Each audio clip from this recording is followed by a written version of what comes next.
평안하셨습니까? 늦가을과 초겨울의 지점을 저희들이 지나가고 있습니다. 박목월 시인이 노래한 것처럼 기러기 울어예는 하늘 구말리, 바람은 싸늘 불어 가을은 깊었네. 마음으로 몸으로 느껴지는 그런 시간입니다. 오늘은 이런 질문으로 시작을 해볼까 합니다. 인생에 있어서 가장 중요한 문제는 무엇일까? 또 인류의 가장 큰 문제는 무엇일까? 마음에 한번 답을 생각해 보시죠. 마음으로 우리 성도님들이 생각하시는 동안 제가 다른 이야기를 드리겠습니다. 계속 그 답을 마음에서 찾아보시기 바랍니다. 우리는 교회적으로 시편을 처음부터 읽어오고 있고요. 장장 150편이나 되는 시를 매일 한 장씩, 그리고 119편은 여러 날로 나누어서 이렇게 읽어왔습니다. 우리 교회의 교회사에 남을 만한 사건이다. 그런 생각도 해봅니다. 이제 마지막 6편의 시가 남아 있습니다. 지금까지 읽은 시간들이 정말 귀했습니다. 최근에 읽은 141편 말씀을 간단하게 살펴보겠습니다. 141편을 한번 열어서 눈으로 따라와 주시기 바랍니다. 시편 141편. 여호와여, 내가 주를 불렀사오니 속히 내게 오시옵소서. 내가 주께 부르짖을 때에 내 음성에 귀를 기울이소서. 나의 기도가 주의 앞에 분향함과 같이 되며 나의 손드는 것이 저녁 제사같이 되게 하소서. 여호와여, 내 입에 파수꾼을 세우시고 내 입술의 문을 지키소서. 내 마음이 악한 일에 기울어 악을 행하는 자들과 함께 악을 행하지 말게 하시며 그들의 진수성찬을 먹지 말게 하소서. 의인이 나를 칠지라도 은혜로 여기며 책망할지라도 머리에 기름같이 여겨서 내 머리가 이를 거절하지 아니할지라. 그들의 재난 중에도 내가 항상 기도하리로다. 그들의 재판관들이 바위 곁에 내려 던져졌도다. 내 말이 닮으로 무리가 들으리로다. 사람이 밭가라 흙을 부스러뜨림같이 우리의 해골이 스올 입구에 흩어졌도다. 주 여호와여, 내 눈이 주께 향하며 내가 주께 피하오니 내 영혼을 빈궁한 대로 버려두지 마옵소서. 나를 지키사 그들이 나를 잡으려고 놓은 올무와 악을 행하는 자들의 함정에서 벗어나게 하옵소서. 악인은 자기 그물에 걸리게 하시고 나만은 온전히 면하게 하소서. 다윗은 지금 곤란한 상황, 어려움에 직면해 있는 것으로 보여지고 있습니다. 주님의 속한 도움을 간절하게 구하고 있는데요. 공격하는 자들의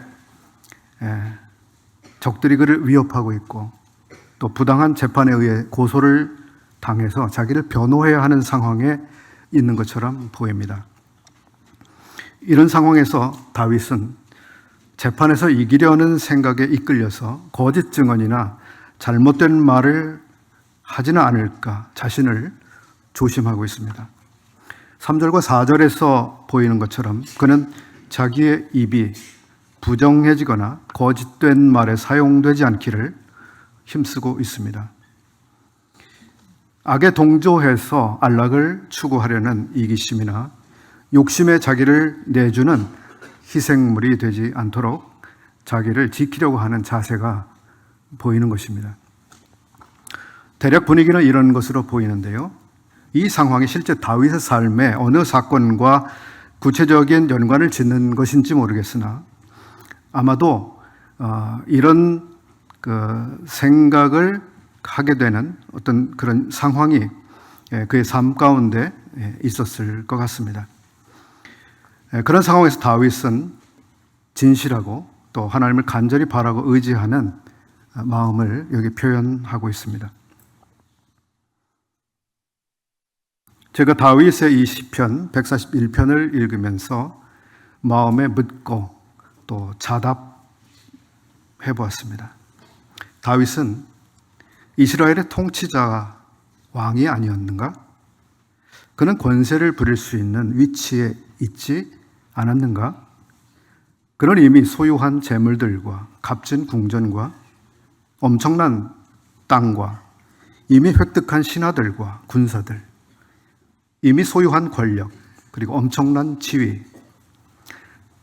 사실 그는 하나님 없이도 남은 삶을 안정되게 영위할 수 있었고 호의호식하면서 남들을 다스리며 호령을 하고 살 수 있을 정도의 성공의 최고 정점에 도달해 있었던 사람이 아니었나?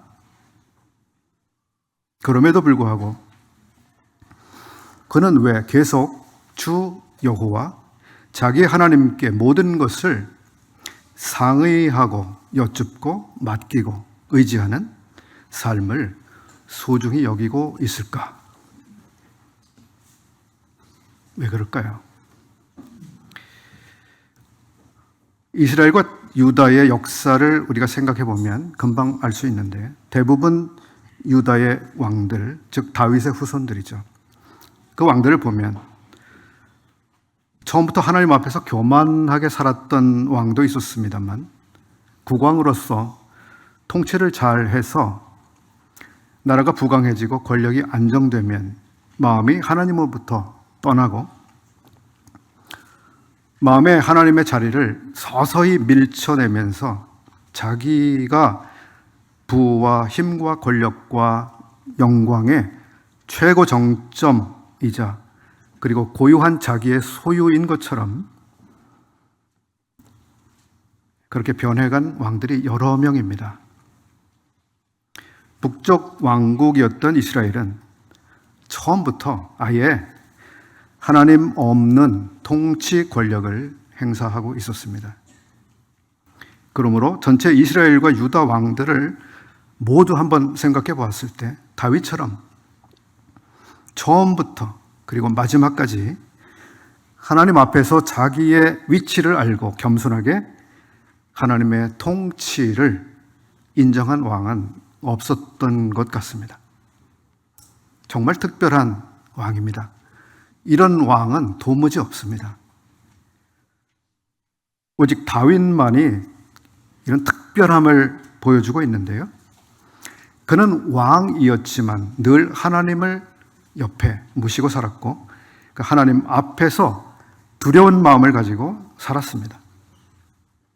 놀라운 사람입니다. 성경의 열왕기 역사를 전부 살펴봤을 때 시편 전체를 읽어보았을 때 왕이면서도 하나님 앞에 그렇게 살았던 사람이 없습니다. 그는 하나님이 자기에게 부여해 주신 통치권을 어떻게 사용해야 하는지 또 나라의 통치자의 모범을 보여준 사람이었습니다. 그는 자기에게 하나님이 주신 권세를 함부로 사용하지 않았습니다. 자기에게 주신 권세의 목적이 어디에 있는지를 잘 이해하고 있었습니다. 그는 하나님의 약물이, 즉 백성을 어떻게 돌보고 인도해야 하는지를 알았던 왕이었습니다. 제가 국가조찬기도회에서 대통령을 앞에 모시고 해야 될 메시지 같죠? 그는 나라의 최고 권력자였지만 그러나 하나님 앞에서 언제나 불의가 없는 상태, 교만해지거나 악의가 없는 마음 상태, 불순하고 어두운 숨겨진 동기가 없는 그런 삶, 그 삶을 그가 지속하고자 했습니다. 그래서 늘 하나님 앞에서 자기를 살피고 어떤 죄악도 자기 마음을 움직이지 못하게 하려고 깨어 있었습니다. 생각해 보십시오. 이 세상에 이런 왕이 어디에서 발견됩니까? 우리나라의 고려 시대의 왕들, 조선 시대의 왕들, 그 왕정의 역사들과 모든 비화들을 한번 떠올려 보십시오. 어떤 왕이 그런 생각을 가지고 살았으며 그렇게 통치를 하려고 했을까요? 세상에 수많은 영웅들이 있습니다. 전쟁을 통해서 나라들을 정복하고 제국을 형성한 위대한 왕들이 있었습니다. 백성들을 사랑했기 때문에 글자를 만들어준 왕도 있었죠. 세금을 탕감해주기도 하고 산업을 일으켜서 백성들이 먹고 살 정책을 만든 좋은 왕들도 있었습니다. 그러나 어떤 왕이 항상 도덕적으로 죄를 짓지 않는 이 일에 관심을 가지고 살았고 양심에 꺼리는 일을 경계하고 항상 정결을 추구한 그런 왕이 어디 있었습니까? 저는 다윗이 유일한 사람이었다고 믿고 싶습니다. 대부분의 왕들이 통치에는 성공하면서도 아주 이기적이고 때로는 부도덕하고 탐욕스럽고 인간에 대한 사랑이 없고 잔인했던 왕들이 참 많습니다. 다윗, 그는 왕이었지만 한 사람으로서 인간으로서의 완전한 모범을 보여주는 사람입니다. 하나님 앞에서 인간, 우리 한 사람 한 사람이 하나님과 어떤 관계를 맺고 그 하나님 앞에서 우리 각자의 삶을 살아갈 것인가, 이에 있어서 아주 모범을 보여주는 사람입니다. 인간이 왜 창조가 되었고 왜 생존하고 있는지, 인생이라고 하는 긴 이 시간 동안 어떻게 사는 것이 우리 본연의 가치인지 다윗은 그것을 알고 있었던 사람 같습니다. 인간은 하나님 없이 존재하지 못하고 하나님 없는 인간은 무기력합니다. 하나님 없는 인간은 스스로 부패해지거나 어리석은 삶의 방식을 따라가서 멸망하고 자기 삶을 그르치게 된다는 이 사실을 다윗은 알았던 것 같습니다. 그래서 그는 늘 하나님과 함께 살지 않는 인생은 멸망과 실패가 그 앞에 있게 되고 하나님 없이는 인생의 어떤 문제도 해결되지 않는다는 그 사실을 다윗은 알았기 때문에 늘 하나님이 주시는 지혜를 구했습니다. 이것이 다윗이었죠. 그렇다면 다윗은 어떻게 이런 세상에 특별하고 유일해 보이는 그런 왕이 될 수 있었고 하나님 앞에서 완전한 인간의 모범이 되는 사람이 될 수 있었을까요? 그는 하나님을 사랑했기 때문입니다. 그는 하나님을 사랑했기 때문입니다. 하나님을 사랑한 다윗, 이것이 다윗 전체를 말해준다고 말씀드려도 과언이 아닐 겁니다.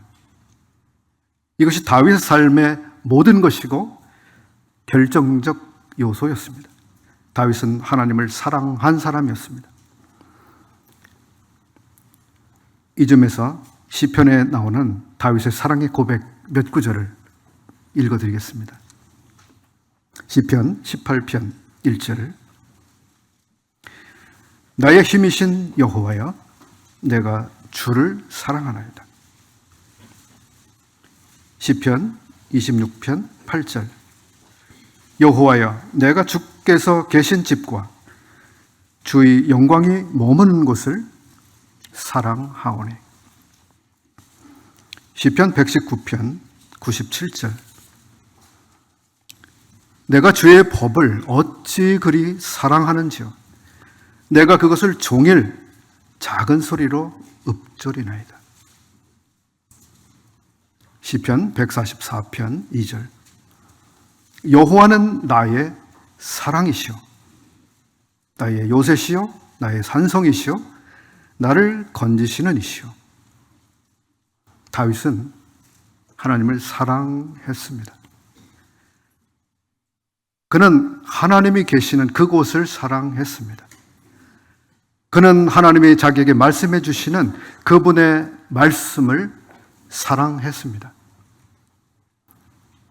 그는 하나님께서 자기의 완전한 보호자가 되시고 구원자가 되시고 그리고 자기에게 모든 것을 소유하도록 허락하신 분이라고 하는 사실을 그가 알고 그리고 사랑으로 그 하나님께 응답하고 있습니다. 다윗, 어쩌다 그런 사람이 됐을까요? 어쩌다. 부정적인 표현할 때 주로 쓰죠. 어쩌다 그가 그렇게 됐을까요? 하나님만 사랑하는 사람, 하나님의 사랑에서 살았던 사람, 아마도 짧고 정확하게 다윗이 어떻게 그런 하나님을 사랑하는 사람이 됐는지에 대해서 단순하게 제시를 해야 한다면 아마 이 말씀을 제시해 볼 수 있을 것 같습니다. 요한 1서 4장 9절부터 19절에 있는 내용인데 몇 절만 읽어드리겠습니다. 하나님의 사랑이 우리에게 이렇게 나타난 바 되었으니 하나님이 자기의 독생자를 세상에 보내심은 그로 말미암아 우리를 살리려 하심이라. 사랑은 여기 있으니 우리가 하나님을 사랑한 것이 아니요 하나님이 우리를 사랑하사 우리 죄를 속하기 위하여 화목 제물로 그 아들을 보내셨음이라. 19절 우리가 사랑하면 그가 먼저 우리를 사랑하셨습니다. 아마 다윗은 사도 요한이 쓴 이 요한 1서를 읽어본 일이 없을 겁니다. 그렇지만 그는 하나님께서 먼저 자신을 사랑하신 그 사실을 깊이 깨닫고 있었습니다. 모세가 이스라엘 백성들에게 모든 율법을 이야기하고 그런 이야기를 했습니다. 여러분들은 마음을 다하여 뜻을 다하여 목숨을 다하여 하나님을 사랑하십시오. 그런 명령이라고 할까요? 그것을 주었죠. 왜 그 백성들이 여호와를 사랑해야 하는가? 그것은 여호와께서 먼저 그 백성 이스라엘을 사랑하셨기 때문이라고 그가 말했습니다. 하나님께서 우리를 어떻게 사랑하셨는지를 깊이 기억할 때 이스라엘 백성들에게 하나님이 주신 그 계명들은 무거운 부담만이 아니라 하나님 앞에서 누릴 수 있는 특권으로 생각되었을 것입니다. 다윗이 하나님 앞에서 자기의 마음을 지키고 하나님을 사랑하는 그 삶을 살았다고 하는 것은 먼저 하나님께서 다윗을 얼마나 사랑하셨는지를 다윗이 알고 있었기 때문입니다. 다윗이 그런 고백을 사무엘 하에서 하지 않습니까? 내가 누굽니까? 내가 누구이간데 나 같은 사람을 하나님이 이렇게 선택하셨고 이렇게 높이셨고 이렇게 영광스럽게 해주셨습니까?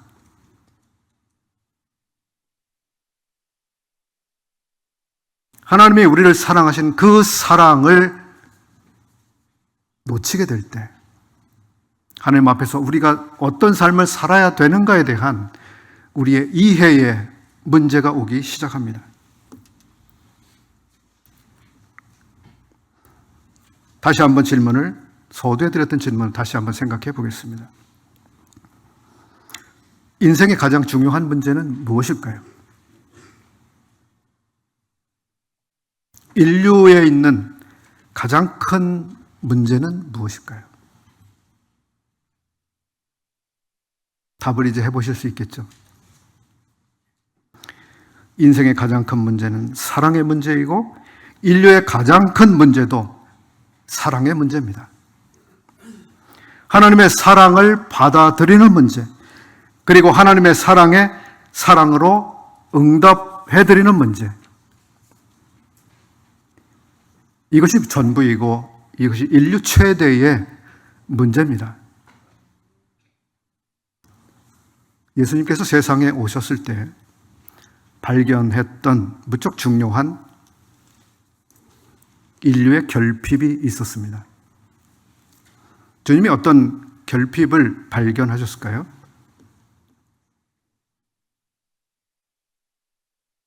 사랑 없음. 사랑 없음. 사람들에게서 하나님의 사랑이 발견되지 않았습니다. 요한복음 5장 39절부터 44절까지를 읽어드리겠습니다. 너희가 성경에서, 요한복음 5장 39절부터입니다. 너희가 성경에서 영생을 얻는 줄 생각하고 성경을 연구하거니와 이 성경이 곧 내게 대하여 증언하는 것이니라. 그렇습니다. 영생을 얻기 위해서 성경을 열죠. 40절. 그러나 너희가 영생을 얻기 위하여 내게 오기를 원하지 아니하는도다. 나는 사람에게서 영광을 취하지 아니하노라. 다만 하나님을 사랑하는 것이 너희 속에 없음을 알아노라. 나는 내 아버지의 이름으로 왔음에 너희가 영접하지 아니하나 만일 다른 사람이 내 이름으로 자기 이름으로 오면 영접하리라. 너희가 서로 영광을 취하고 유일하신 하나님께로부터 오는 영광은 구하지 아니하니 어찌 나를 믿을 수 있느냐. 이 구절을 짧게 구어체로 다시 표현해 보겠습니다. 사람들이 성경에서 영생을 찾아보려고 하는데 성경에서 영생을 찾을 수 있다고 생각하기 때문입니다. 그런데 지금 성경에서 지시하고 있는 방향을 따라오다 보면 여러분은 지금 여러분들 앞에 와 있는 나, 예수에게 도달되지만 여러분은 나를 앞에 두고도 영생을 찾지 못하고 헤매고 있군요. 그렇게 된 이유는 여러분이 세상 영광을 위해 나를 이용해 볼 목적으로 찾고 있기 때문인데 그런 마음으로는 성경을 읽어봤자입니다. 여러분은 영생조차도 자기를 거들먹거릴 소재로 쓸 생각인데 그런 여러분의 마음은 하나님을 사랑하는 마음이 하나도 없는 상태입니다. 나는 여러분에게서 하나님의 사랑을 발견할 수 없습니다.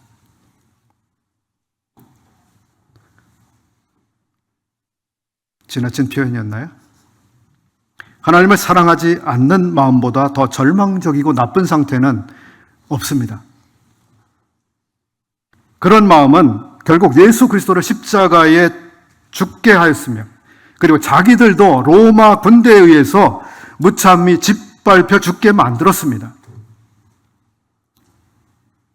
하나님을 사랑하지 않는 상태는 위험하고 불행한 것입니다.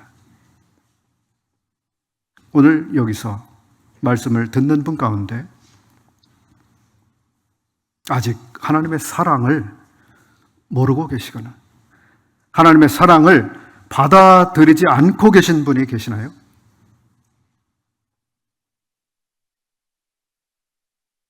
그렇다면 그런 분은 오늘 메시지를 심각하게 생각해 보셔야 합니다.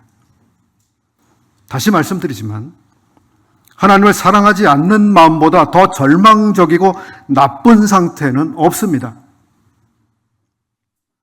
하나님을 사랑하지 않는 상태는 위험하고 불행한 것입니다.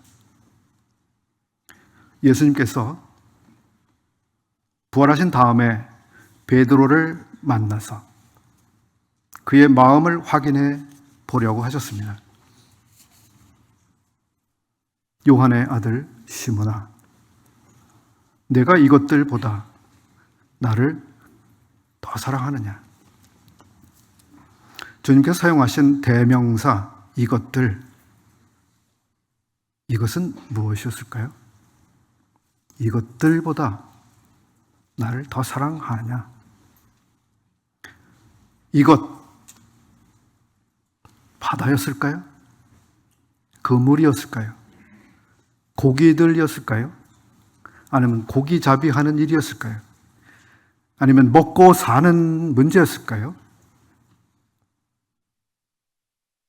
이런 것들보다 나를 더 사랑하니? 혹은 다른 제자들이 주님을 사랑하는 것보다 더 큰 사랑으로 나를 사랑하고 있니? 어떤 의미였을까요? 이 여러 생각들에 덧붙여서 한 가지 더 생각해 볼 수 있습니다.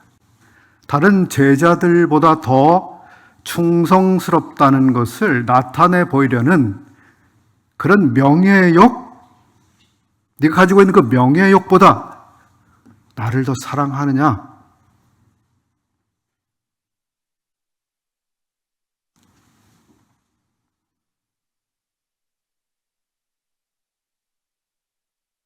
이것은 바로 앞에서 말씀을 드린 성경에서 영생을 얻는 줄 생각하고 성경을 여기저기 찾아보고 있는 사람들, 그러나 속으로는 사람들의 영광을 얻으려는 야심을 가졌던 사람들과 다를 바가 없는 것이죠. 어쩌면 베드로에게 그런 마음이 있었을지도 모릅니다. 아무튼 주님은 베드로에게 사랑이 있는지 확인하고 싶어 하셨습니다.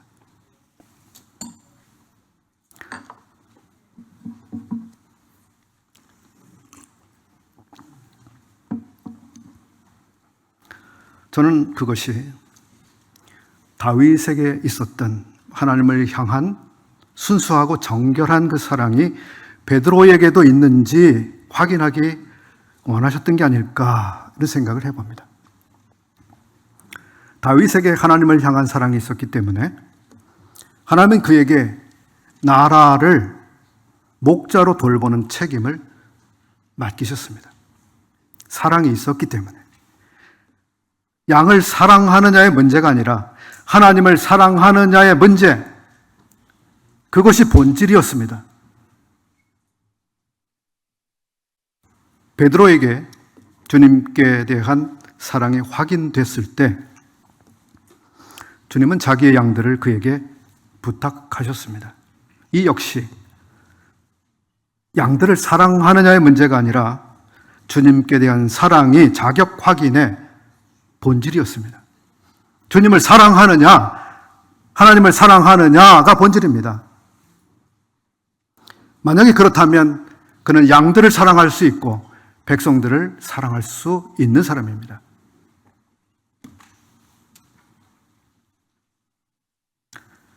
주님께서 다시 한번 사랑을 확인해 보려고 하신 때가 있었습니다. 교회들을 순방하시면서 교회들의 상태가 어떤지를 살펴보셨습니다.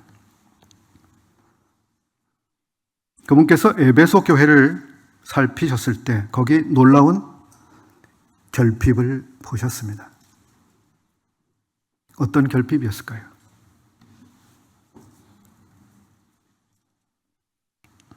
사랑 없음. 사랑 없음. 계시록 1장 4절 그 뒷부분만 제가 읽어드리겠습니다. 너를 책망할 것이 있나니 너희 처음 사랑을 버렸느니라. 너의 처음 사랑을 버렸느니라. 사랑이 지금 어디에 가 있습니까? 버려져서 어디에 가 있습니까? 영어로는 떨어져 버렸다고 표현되어 있습니다. 떨어져 버렸습니다. 사랑이 지금 어디에 가 있습니까? 에베소 교회는 심각했습니다. 그 심각성을 에베소 교회가 깨닫고 그 후에 회복의 과정을 가게 되었을까요?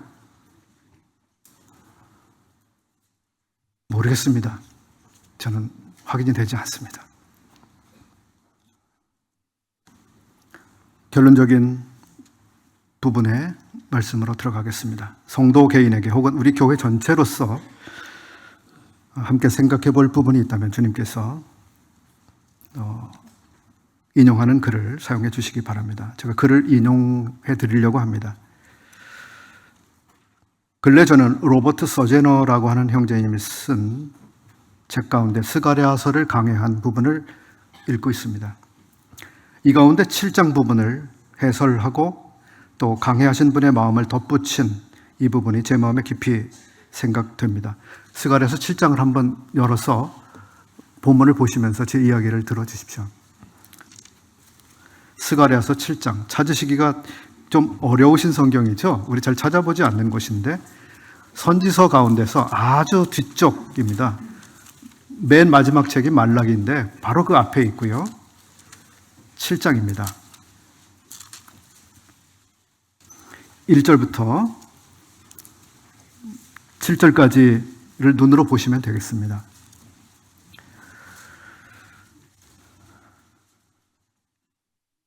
스가랴서 1장은 이렇게 되어 있다. 다리오 왕 제4년 9달째 곧 기슬르월 4일에 여호와의 말씀이 스가랴에게 임하니라.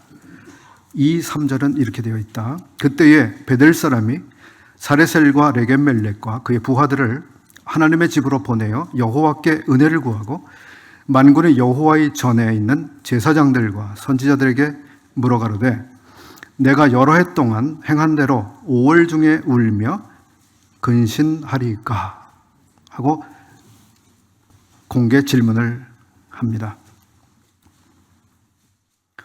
베델 성에서 온 이 대표자들, 베델은 이스라엘 북쪽이고 나라가 분단되었을 때 북쪽 왕국, 그게 아주 중심지였습니다.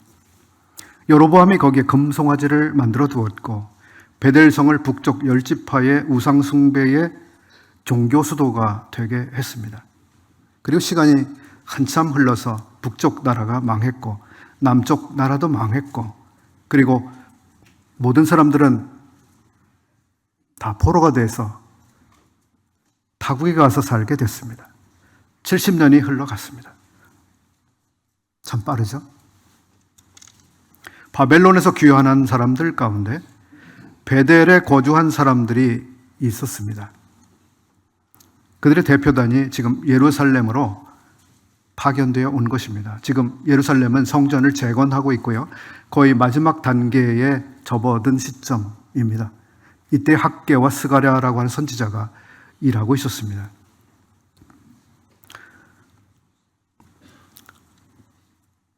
시간을 거슬러 배경을 이해하자면 유대인들은 바벨론에 사로잡히자 두 가지 특별한 금식을 시작했다. 둘 중 어느 것도 하나님께서 요구하신 것은 아니었다.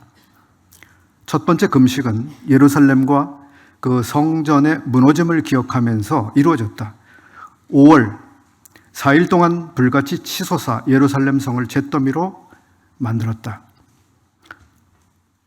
이것을 기억하면서 금식을 한 것입니다. 두 번째 자원한 금식은 7월 금식으로 그달랴를 죽인 일과 관련된다. 그달랴는 바벨론의 나라가 망하고 바벨론이 유다에 세운 총독이었습니다. 그 총독을 남은 유대인들이 살해해버리고 말았습니다. 그것이 얼마나 잘못됐는지를 그들이 마음에 깨달았기 때문에 금식을 시작하고 이어오고 있었다는 것입니다. 바벨론 유수 70년 동안 유대인들은 이런 금식을 행해왔습니다. 이렇게 하면서 배를 두르고 옷을 찢었고 음식을 먹지 않고 눈물을 흘렸습니다. 자진하여 이런 의식을 행하기 시작한 때부터 참된 회개와 눈물과 슬픔이 있었던 것 같다. 그러나 시간이 흘러가면서 금식은 형식적인 의식으로 바뀌었다. 기계적이고 형식적으로 금식했다. 성전의 완성이 가까워지고 하나님을 예배하는 질서가 자리 잡힘을 보면서 베델 사람들은 전에 행했던 마음이 들어가지 않은 금식이 아무 의미 없는 것인지 궁금해졌다. 이러한 금식을 계속하는 것이 필요한지 제사장들과 선지자들에게 물으러 왔다. 바벨론에서 70년 동안 거할 때에는 과거의 민족적인 비극을 기억하면서 금식했다. 그러나 현재는 풍성함을 누리며 성공을 거두고 있는데 계속 애곡할 필요가 있는지 알고 싶었다. 이에 물었다. 만군의 여호와께서는 마음이 떠난 형식적인 기념의식에 대해 신랄하게 말씀하셨다. 마음을 들이지 않은 이런 금식은 아무것도 아니었다. 울며 근신하리까? 라는 물음은 실상 이런 뜻이었다. 이런 거 이제 그만했으면 좋겠어요. 구원받은 우리는 잠시 생각해보자. 오늘날 우리가 제사장으로 섬길 때 위험 요소는 없는가? 바벨론 유수 때의 유대인들처럼 하락된 마음 상태를 갖고 있지 않은가? 처음 구원받았을 때 우리는 참으로 뜨거웠다. 우리 영혼에 하나님의 것들은 더할 나위 없이 매력적이었다. 사랑하는 마음으로 하나님을 위해 즐거이 희생하고자 했다. 기꺼이 자기 몸을 산 제사로 바치고자 했다. 이 세상을 본받기를 중단하고자 했다. 그러나 현재 우리의 예배에는 열렬한 마음이 결여되어 있다. 저는 지금 비판하는 건 아닙니다. 살펴보자고 하는 것입니다. 자문해 보아야 한다. 이 모든 활동이 이제는 무거운 짐이 아닌가. 헌신된 마음에서 활활 타오르던 불길이 지금은 꺼져버리지 않았는가. 오늘 우리가 집회에 참석하는 이유는 의무감에서가 아닌가. 기도를 드리면서 그대로 이루어지리라고 기대하고 있는가. 집회가 끝나면 좋아하면서 곧바로 교회당을 떠나는가. 이런 물음들로 자신의 마음을 샅샅이 살펴볼 필요가 있다. 하나님을 사랑하는, 처음 하나님을 사랑한 그날부터 하나님께 가지고 있었던 사랑, 그것이 여전히 우리 마음속에 그대로 있는가? 여전히 하나님을 사랑하는가? 내가 하나님을 사랑하나이다. 이렇게 말씀드릴 수 있다면 얼마나 좋겠습니까? 얼마나 하나님을 기쁘시게 하겠습니까? 하나님을 사랑하는 마음이 우리에게서 식어져 가고 멀어져 가고 혹은 떨어져 내릴 때 모든 것은 짐스럽고 무겁고 부담스럽고 피하고 싶고 멀리하고 싶은 마음이 대신하게 되는 것이죠. 우리는 사랑이 더욱 식어지는 시대를 살아가고 있습니다. 그리고 참된 하나님의 사랑, 하나님께 대한 사랑이 여러 가지로 왜곡된 인간의 수많은 종류의 잘못된 사랑으로 나타나는, 사랑이 변질되는 시대를 우리가 살고 있습니다. 참된 사랑 안에 거하십시오. 참된 사랑을 추구하십시오. 여러분, 우리 그렇게 성도의 삶을 살아가십시다. 기도하고 마치겠습니다. 고마우신 아버지 하나님, 참 평범한 인생, 아니 평범보다 더 보잘것없었던 인생을 주께서 찾아오시고 극진한 사랑으로 저희들을 사랑하시고 돌보시고 저희들을 아버지 하나님의 놀라운 품에 살게 하시고 그 영광스러운 빛 안에 거하게 하시고 또 저희들을 거룩한 제사장으로 살게 하신 놀라운 은혜를 감사합니다.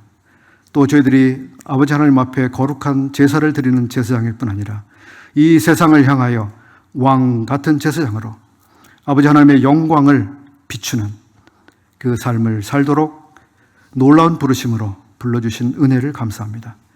아버지 하나님, 아버지 하나님의 사랑을 떠나서 참 저희들이 어떻게 존재할 수 있으며 무슨 목적으로 존재할 수 있겠나이까? 아버지 하나님, 저희들의 마음속에 하나님의 사랑을 다시금 생각나게 해주시고 아버지 하나님의 사랑을 다시 새롭게 해 주시옵소서.